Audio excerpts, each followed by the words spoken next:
Ay, abay sinubukan naman natin ulit na magluto ng custard cake dito sa ating kasirola pero hindi tayo nabigo na perfect din natin. At dito lang tayo sablay sa pag-unmold natin kasi nasagi ng ating spatula yung custard. Pero ayan, perfect yan at napakalambot nga naman kaya tara na. So dito gagamit ako ng hulmahan na 4x5 yung sizes nito at mag-caramelize tayo ng 1/4 cup na white sugar. Sa mahinang apoy lang hanggang sa maging ganito na yung kulay ng ating asukal at isit aside lang muna. So ito na yung flan mixture natin. Gagamit lang tayo dito ng 3 peraso ng egg yolk, 1/2 teaspoon ng vanilla extract and din haluin lang muna natin yan ng padahan-dahan. At maglagay lang tayo dito ng 1/2 cup na condensed milk at haluin muna yan. At maglagay lang din tayo dito ng 1/2 cup na evaporated milk.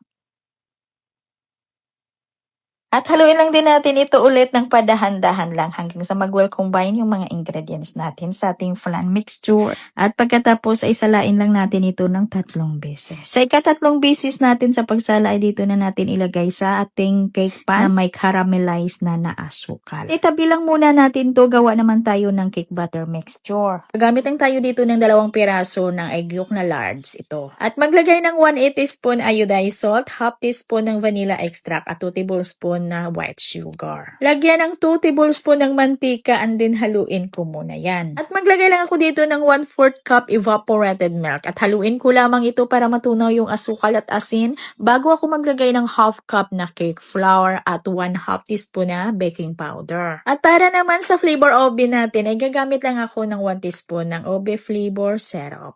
At dito nga medyo runny lang yung mixture ko, medyo malabnaw lang siya ng kunti, kaya nagdagdag ako dito ng 2 tablespoon na cake flour. At nakuha na natin yung tamang lapot ng ating mixture, kaya isit aside muna natin ito. Dito naman tayo sa ating mirang. At dito naman ay kailangan lang natin ng 2 piraso ng egg whites at mula din ito sa large na itlog. Naglagay lang ako ng 1/4 teaspoon ng cream of tartar at pagkatapos ay paunti-unti nang ilagay yung ating 1/4 cup na white sugar. Pag natapos nang nailagay lahat yung ating asukal ng paunti-unti, ay batihin lang natin yan ng mga ilan lang na minuto depende sa gamit natin na hand mixer hanggang sa maging medium stepex yung ating mirang. At tapos ihalo natin dito sa ating cake batter mixture ng hati lang. Kung maghatiin lang muna natin yung mirang natin sa paghalo dito sa mixture at padahan-dahan lang yung haluin. At pag well combine na yung first natin na nilagay na mirang dito sa cake batter mixture ay ilagay na natin lahat yung natira natin ng mirang at haluin din ulit ng padahan-dahan lang at kailangan mga guy huwag lang itong ma-overmix. Kailangan tamang halo lang talaga. At ilagay na natin dito sa naka-ready na flan mixture.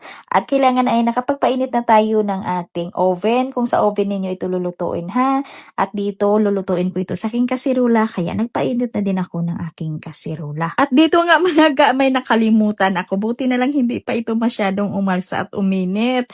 Ay nakalimutan kong maglagay ng tubig na mainit. Kaya ito nilagyan natin ng mainit na tubig. Ito po yung tinatawag na bain-marie method or water bath. At lutuin ko lang ito sa mahina lang na apoy ng aking kalan. At ito na nga ga, sa loob ng 45 minutes ay naluto na natin yung ating obe custard cake. At ito palamigin lang talaga natin bago natin kuhanin sa kanyang molder. At ito'y malamig na kaya itaob ko na to. At dito tayo sumablay na sagi yung ating custard sa ilalim. At okay lang yun, at least perfect yung ating custard at ang lambo talaga ng ating cake base. O ayan, lutong kasirula lang yan ha, kaya gawa ka na.